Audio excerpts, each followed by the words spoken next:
Now, one man who has no doubt done a few fist pumps already this morning is Jonathan Arnott, North East UKIP MEP. Good morning, Jonathan. Good morning. Tell me about when you woke up this morning, Jonathan. Was it that kind of realisation, today's the day? What does it actually mean to you today?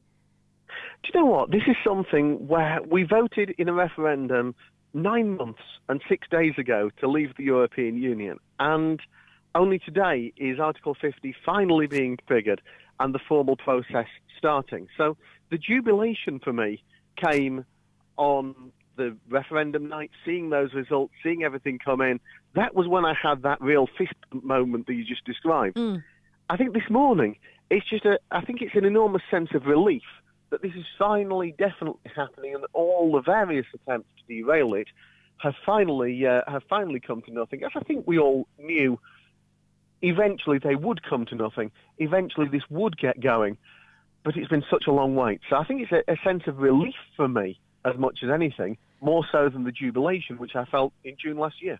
Jonathan, do you share any of the concerns of the people who will be protesting in Sunderland today, that anti-Brexit protest? Those who are protesting, no. Quite frankly, I believe in democracy. I believe that when you have a referendum, you respect the results of that referendum. UKIP's policy has always been to allow the people to call referendums on more issues. So fundamentally, as somebody who believes in democracy, I'm not keen on protests against a democratic decision that was taken by more people. More people voted for Brexit than have ever voted for anything else in the history of our country. So in terms of the protest, no, I can't.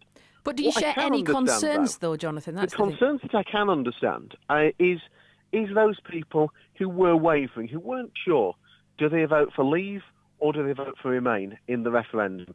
Those people who understand that we've now taken that decision, but who do have concerns, so that the people who are concerned over trade deals, we've got to make sure that we get that right. We've got to make sure that not only do we do our best to negotiate a good deal with the European Union, but actually we recognise the positives that we get. So we've got to start looking at our ability now to develop trade links across the globe, to develop our trade with the areas of the world that we've neglected for so long, and show the added value that we get out of Brexit. So the concern has to be that over the next couple of years, we need to now be able to rely on a Conservative government led by Theresa May to actually deliver on all of the things that people were voting for.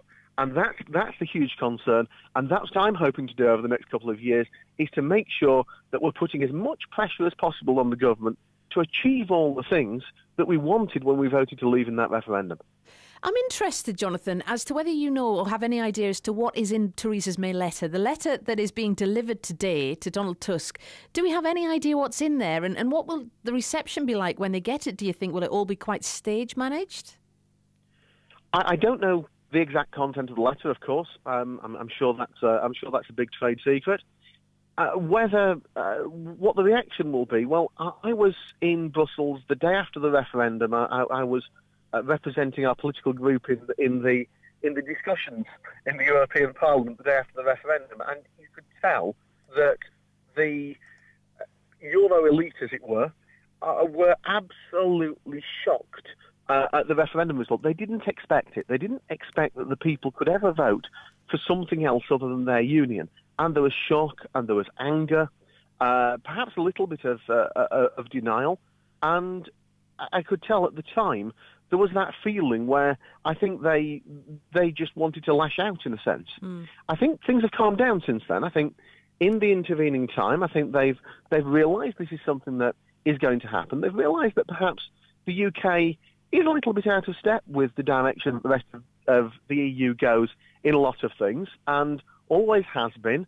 Our traditional links with the Commonwealth, with other countries around the world, are something that perhaps other countries in Europe don't have. They are recognising now, I think, that the concerns in the UK may be quite different to those in mainland Europe, and I think they do genuinely want to find the right deal.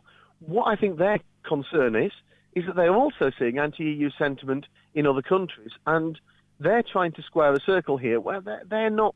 They want to give us a deal, but they don't want to give us a deal that is so amazingly attractive that other countries then want to follow suit. So I think that's where the real negotiation will be. Sometimes not so much on the actual issues, but on the perception of those issues.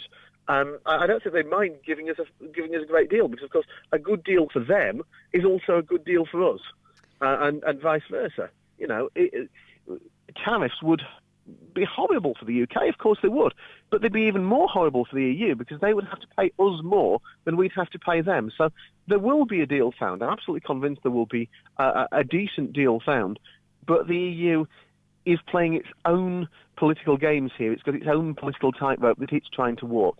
And so the reaction I'd expect today to be couched in fairly calm, measured terms without giving too much away. Jonathan, thank you so much for chatting to us this morning. Jonathan Arnott, North East UKIP MEP. It's BBC Newcastle, Radio for the North East.